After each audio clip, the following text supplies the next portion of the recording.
na tarde de hoje, eu decidi subir e encaminhar esse projeto, apesar de eu saber que, muito provavelmente, as assessorias de todos os deputados e todas as deputadas já orientaram os colegas em relação à pauta, a importância da pauta e a tranquilidade também da gente votar o tema. Mas é muito importante que a gente dê um contexto. E não é todos os dias, até pelos nossos compromissos, pela agenda lotada de todos os colegas, que a gente tem tantos e tantas deputados presentes aqui no plenário, para que a gente possa falar sobre uma pauta que é pauta da maior importância.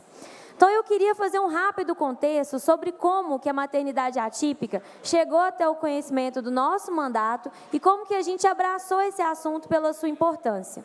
A vereadora Damires, vereadora combativa, trabalhadora, estudiosa de Conselheiro Lafayette, um dia bateu à porta do nosso gabinete para que a gente começasse a discutir, presidente, a pauta da maternidade atípica. Ela me apresentou a associação AMUPT, que é a Associação das Mães de Crianças e Adolescentes com Deficiência, especialmente autismo, de Lafayette. Isso se somou ao nosso trabalho junto à ONG Céu Azul, que é a ONG que trabalha prestando atendimento, assistência às famílias que têm crianças com autismo e outras deficiências em Divinópolis, muito em breve em São Gonçalo e em várias outras cidades. E também a APAMAC, que é a Associação de Martinho Campos, que também faz um trabalho semelhante. A gente juntou, nos organizamos e fizemos uma audiência pública aqui na casa para debater essa proposta de ideia legislativa que institui a Semana Estadual da Maternidade Atípica. Foi uma audiência muito importante aqui na casa. A gente também falou sobre saúde mental materna, foi uma audiência lotada, em que a gente teve ônibus chegando, ativistas vindo, viajando para falar da maternidade atípica e da saúde mental materna. Vários colegas deputados e deputadas prestigiaram e contribuíram para essa importante audiência. Destacar aqui 2 colegas, a deputada Ana Paula Siqueira, que também fez o parecer do projeto na Comissão da Mulher, o deputado Dr. Jean, que permaneceu durante todo o tempo da discussão contribuindo com a gente. Isso sem falar de todos os colegas aqui da casa que passaram ao longo da manhã pela nossa audiência e contribuíram muito para um debate que entregou aqui para casa esse projeto de lei que a gente vai votar hoje. É importante que a gente diga, gente, que quando nasce uma criança com deficiência, o marido larga. Pode ser numa família rica, pode ser numa família pobre, pode ser numa família de gente branca, de gente preta, do jeito que for. Nasce uma criança com deficiência, nasce uma mãe solo, nasce uma mulher divorciada, nasce uma mulher abandonada. E quem diz isso não é a Lohana, quem diz isso são os índices. A gente tem índices do Instituto Abarce que trazem que 78% das mães atípicas são divorciadas. Isso mostra com muita clareza que quando a gente fala dos desafios dessa maternidade, a gente está falando também dos desafios de um sistema que impõe apenas às mulheres o dever de cuidar. E quando a gente está falando de tudo isso, de uma situação que tem sintomas tão claros, a gente precisa falar das consequências. As consequências são números altíssimos de suicídio, números altíssimos de diagnósticos de depressão, números altíssimos de mulheres que se sentem isoladas e abandonadas dentro dos seus meios. Essas mulheres, deputada Beatriz, têm dificuldade para continuar no mercado de trabalho. Essas mulheres têm dificuldade para manter seu ciclo de amizades. Porque se nós, mulheres, com frequência, temos dificuldade de sentar e encontrar com uma amiga que tem filho pequeno, ainda mais quando essa amiga tem uma criança atípica, tem uma criança que está presa numa cadeira de rodas, tem uma criança que tem paralisia e está presa a uma cama. Essas mulheres passam por todo tipo de situação que as invisibiliza e faz com que elas precisem ter mais atenção das políticas públicas. Aqui em São Sebastião do Paraíso, pertinho de todos nós, a gente viveu uma situação muito triste no início do ano. A Ana Paula, presidente, mãe atípica, cometeu suicídio num gesto muito provavelmente fruto do seu desespero e do seu sofrimento, de estar nessa luta de forma tão solitária, e ela ficou 12 dias dentro de casa, depois de morta com o filho. Durante 12 dias, uma mulher desapareceu do convívio da sociedade, da família, dos amigos, do trabalho, e ninguém notou a ausência dela. O filho, que tinha problemas de fala e questões de deficiência intelectual, não conseguiu avisar ninguém. E durante 12 dias ele ficou dentro de casa com a mãe já morta. Isso diz muito sobre como a gente está acostumado a fechar os olhos para o que as mulheres vivem, para o que as mães vivem, mas de forma muito específica para o que as mães com filhos com deficiência vivem.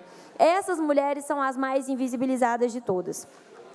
E quando a gente está falando das mulheres que têm algum nível de condição socioeconômica, a gente está falando de quem tem um pouquinho mais de privilégio para ter uma rede de apoio paga. Se eu disse no início da minha fala, deputada Bela, que a família sendo rica ou sendo pobre, o marido acaba largando, pelo menos quando a família é rica, a mãe consegue pagar por uma rede de apoio.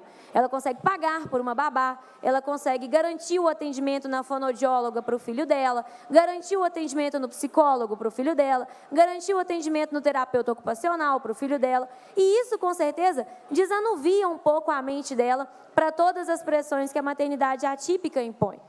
Mas quando a gente está falando do grosso, da massa das mães atípicas, a gente está falando de mulheres que não estão inseridas num contexto de privilégio financeiro. A gente está falando de mulheres que dependem do SUS funcionar, que dependem do SUAS funcionar. São mulheres que ficam esperando um atendimento de fono para o seu filho por meses.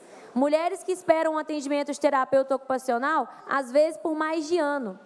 Soma-se a tudo isso o fato de que elas são expulsas do mercado de trabalho, enfrentam essa luta sozinhas por causa dos divórcios que a gente trouxe aqui, são invisibilizadas enquanto mulheres. Então, é uma situação que merece atenção e merece política pública. Antes de entrar no parlamento, eu costumava achar que colocar dias, semanas e datas específicas no calendário não era uma medida pública das mais eficientes, sabe, deputado Cássio? Mas depois que eu assumi o meu mandato como vereadora, eu percebi a importância desse tipo de data para que a gente conseguisse lançar a luz sobre os assuntos que de fato merecem ser discutidos. Quantas mulheres que a gente conhece fazem o exame preventivo só porque viram a propaganda no Outubro Rosa? Quantos homens que a gente conhece fazem exame de próstata, medem PSA, só porque viram a propaganda do Novembro Azul? É muito importante que a gente tenha datas para centrar esforços dentro da já turbulenta vida da política pública, para que a gente conscientize e fale sobre os assuntos que são importantes para o nosso país, para o nosso estado e para os nossos municípios. Por isso, eu queria encaminhar a votação favorável para o nosso projeto, que institui a Semana Estadual da Maternidade Atípica, presidente, sabendo que esse é apenas um passo que a gente está dando. A nível federal, existem conquistas muito importantes para que sejam feitas ainda. Tem um projeto muito importante, que é o 2647, que está parado na Câmara Federal, porque é interessante. Quando a coisa não é interesse de milionário, não é interesse de gente muito importante, de magnata, aí o negócio caminha devagar. Está parado no Congresso Federal um projeto para contar no tempo de aposentadoria das mulheres o tempo de cuidado com seus filhos. E se o tempo de cuidado com os filhos for de filhos com alguma deficiência, esse tempo é contado dobrado. A gente precisa entrar nessa discussão da economia do cuidado, porque se as mulheres estão dispostas, seja por imposição do sistema patriarcal, seja por vontade própria, a abrirem mão de diversas questões que os homens têm acesso pleno, para poder cuidar dos seus filhos, cuidar dos pais idosos, cuidar de quem tem deficiência na família, que nem sempre é só o filho, então a gente precisa discutir como que se insere na economia. Como vão se aposentar essas mães atípicas? O que espera para elas a terceira idade? Como vai ser a terceira idade dessas mulheres? Os homens que largaram elas e que são pais dessas crianças também, estão trabalhando normalmente e vão se aposentar tranquilo. E elas? Então, a gente ainda, já para finalizar, presidente, então a gente ainda tem muita coisa para poder discutir e muitas a nível federal. Mas aqui, a nível de Estado, na Assembleia de Minas, tem como a gente aprofundar e já tem como a gente dar alguns passos. A instituição da semana e a criação da semana dentro do calendário estadual é um passo importante nesse sentido. Por isso, eu queria pedir a todos os colegas que votem favoravelmente à criação da Semana Estadual da Maternidade Atípica. Obrigada, presidente.